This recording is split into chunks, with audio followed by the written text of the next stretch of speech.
بسم اللہ الرحمن الرحیم۔ السلام علیکم۔ آج کے تیسرے باقاعدہ طور پر لیکچر کے ساتھ حاضر خدمت ہوں۔ اسلامیات لازمی کے ابھی تک آپ نے 2 احادیث پڑھی ہیں۔ آج ہم حصہ احادیث سے ہی حدیث پاک نمبر 3 پڑھیں گے۔ باقاعدہ طور پر حدیث پاک نمبر 3 جو ہے وہ پڑھنے کے لیے شروع کرتے ہیں، جو آپ کی کتاب کے صفحہ نمبر 50 یعنی 50 پر ہے۔ حدیث پاک نمبر 3، خیرکم من تعلم القرآن وعلمہ، یعنی تم میں سے بہتر وہ ہے جس نے قرآن سیکھا اور اسے دوسروں کو سکھایا۔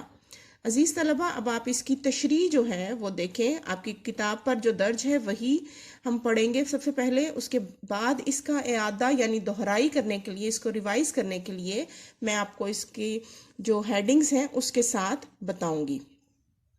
سب سے پہلے اس کی تشریح میں قرآن کریم یا قرآن حکیم کلام الہی ہے، یعنی اللہ کا کلام ہے، جس کا موضوع انسان ہے۔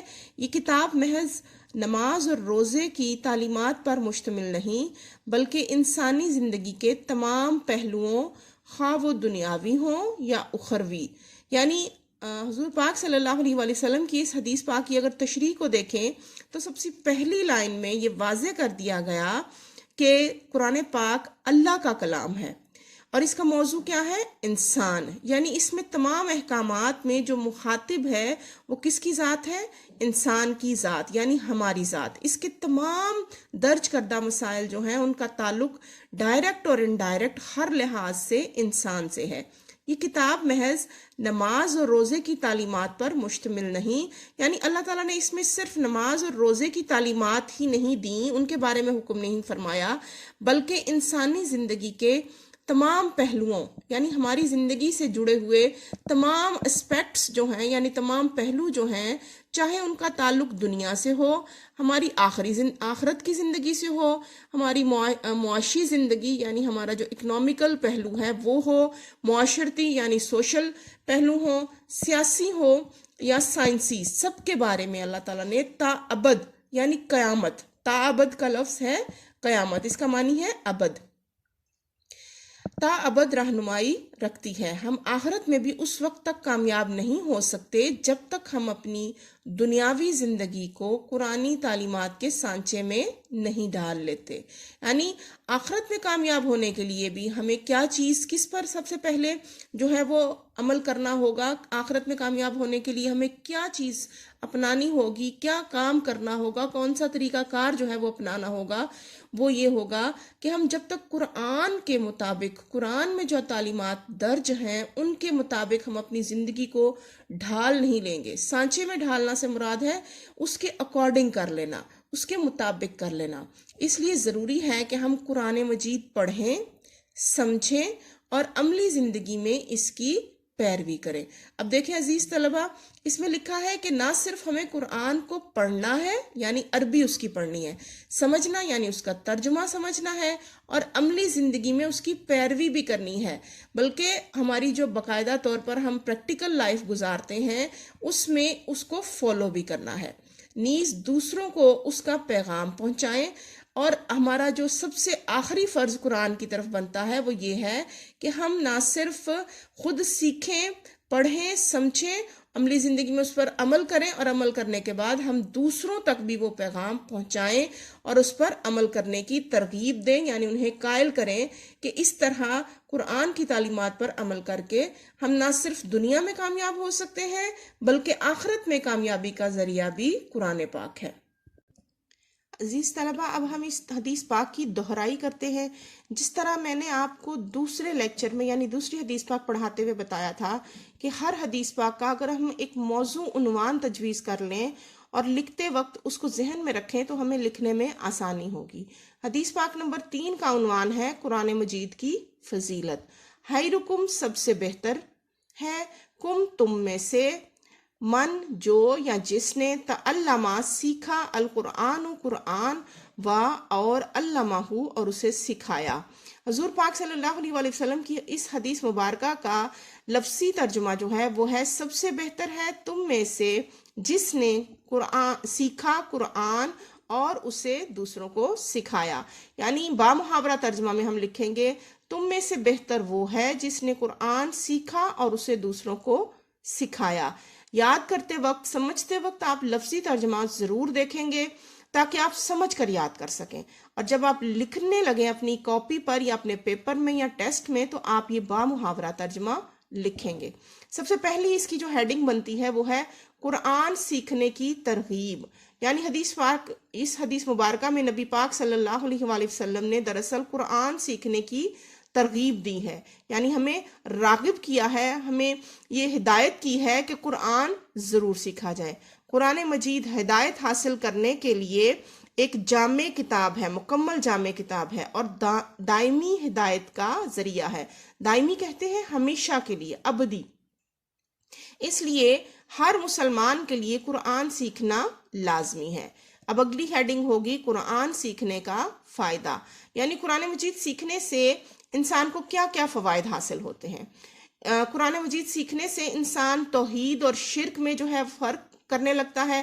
یعنی توحید کیا ہے؟ ایک اللہ پر ایمان لانا. اللہ ایک ہے، وہ اپنی ذات صفات میں واحد ہے، اس کے علاوہ اس کی ذات صفات میں کوئی دوسرا اس کا شریک نہیں. وہ نہ کسی کا باپ ہے نہ کسی کا بیٹا ہے، اس کا کوئی ہمسر اور ثانی نہیں ہے. یعنی سورۃ اخلاص کا جو ہم ترجمہ ہے وہ بھی ہم اس کی تشریح میں لکھ سکتے ہیں. اس کے علاوہ جو اگلی بات شرک، یعنی اللہ کے ساتھ اس کی ذات اور صفات میں ہمیں کسی دوسرے کو شریک نہیں ٹھہرانا. قرآن پاک میں یہ احکامات واضح طور پر درج ہیں. گناہ کبیرہ جو سب سے بڑا گناہ ہے جس کو اللہ تعالیٰ معاف نہیں کرتا وہ ہے شرک. اس لیے ہمیں قرآن سیکھنے سے یہ باقاعدہ طور پر علم حاصل ہوتا ہے کہ توحید اور شرک میں فرق کیا ہے، نیکی کے کام کون سے ہیں، بدی کے کام یعنی برائی کے کام کون سے ہیں، اور اچھائی اور برائی میں تمیز کر سکتا ہے. انسان قرآن سیکھنے سے یہ تمام کام جو ہے وہ اس کو پتہ چلتا ہے کہ یہ کیا ہے اور کس طرح ان سے بچا جا سکتا ہے.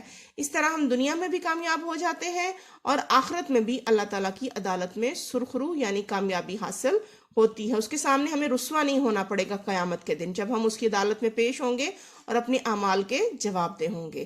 سب سے بہتر شخص کے بارے میں اس حدیث پاک میں واضح طور پر جو اعلان کیا گیا، اور آپ نے اس کی تشریح میں اپنی کتاب میں بھی پڑھا کہ قرآن پاک جو ہے اس کا ایک ایک حرف پڑھنے سے 10 نیکیاں ملتی ہیں. اور قرآن اور حرف کیا ہے؟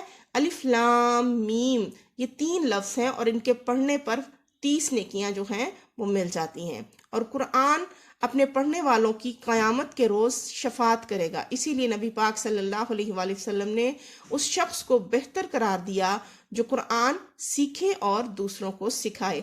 آخر میں آپ اس میں مزید ایڈیشن کرنے کے لیے آپ لکھ سکتے ہیں کہ قرآن پاک کے ہم پر 4 جو ہیں وہ فرائض ہیں. سب سے پہلے ہم قرآن پڑھیں، سمجھیں، عمل کریں اور دوسروں کو اس کی ترغیب دیں.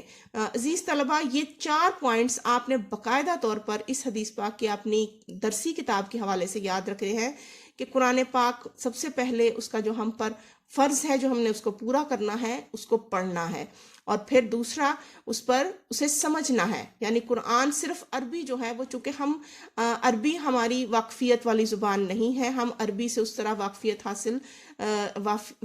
نہیں رکھتے، اس لیے ہمیں قرآن کی عربی پڑھنے کے ساتھ ساتھ ہمیں اس کا ترجمہ پڑھ کر اس کے احکامات کو سمجھنا ہے، اپنی زبان میں اس کو ٹرانسلیٹ کر کے سمجھنا ہے. اور پھر جو تیسرا اس کے بارے میں ہمارے اوپر فرض لازم ہے وہ ہے اس پر عمل کرنا. یعنی اس کو پڑھ لیا، اس کو سمجھ لیا، اب اگلی باری ہے اس پر جو ہے وہ عمل کرنا. اور جب ہم خود اپنا کردار قرآن پاک کے احکامات کے مطابق کر لیں گے تو پھر ہمیں کیا کرنا ہے؟ پھر ہمیں ان احکامات کو دوسروں تک پہنچانا ہے. یہ اللہ کا حکم ہے کہ قرآن پڑھو اور اسے سمجھو، اس پر عمل کرو اور پھر اس کا پیغام دوسروں تک پہنچاؤ تاکہ دوسرے بھی اس سے فائدہ اٹھا سکیں. اس حدیث پاک میں قرآن پاک کی فضیلت بیان کی گئی اور باقاعدہ طور پر ہمارے آقا حضرت محمد مصطفیٰ صلی اللہ علیہ وآلہ وسلم نے فرما دیا کہ تم میں سے بہتر وہ ہے جس نے قرآن سیکھا اور پھر اسے دوسروں کو سکھایا. امید کرتی ہوں کہ پچھلی 2 احادیث کی طرح یہ حدیث پاک بھی آپ پڑھیں گے، سمجھیں گے اور پھر اس کو اپنی کاپی پر جو آپ کے پاس کلاس ورک یا ہوم ورک کی کاپی ہے اس پر نوٹ کر لیں، تاکہ آپ کو اسے پڑھنے، سمجھنے اور آئندہ کے لیے یاد کرنے میں آسانی ہو جائے۔ ایک اور بات، اپنی نہ صرف درسی کتاب کی تشریح کو آپ نے لفظ بلفظ جو ہے وہ ذہن نشین کر لینا ہے، بلکہ آپ اس میں ایکسٹرا ایڈیشن کے طور پر یہ احکامات جو ابھی ہم نے 3 اس کے ہیڈنگز کے ساتھ پڑھے یہ بھی لکھ سکتے ہیں۔ آپ جتنا اچھا جو ہے مٹیریل لکھ کر اس کو اپنے انداز میں، ہر شخص کا ایک اپنا انداز ہوتا ہے، آپ جب تک اسے اپنے انداز میں ڈھال کر اس کو زیادہ امپریسو، پر اثر اور متاثر کن طریقے سے پیش کریں گے، آپ کو ایگزامینر اتنا اچھا جو ہے نمبر جو ہے وہ اتنے اچھے دے گا۔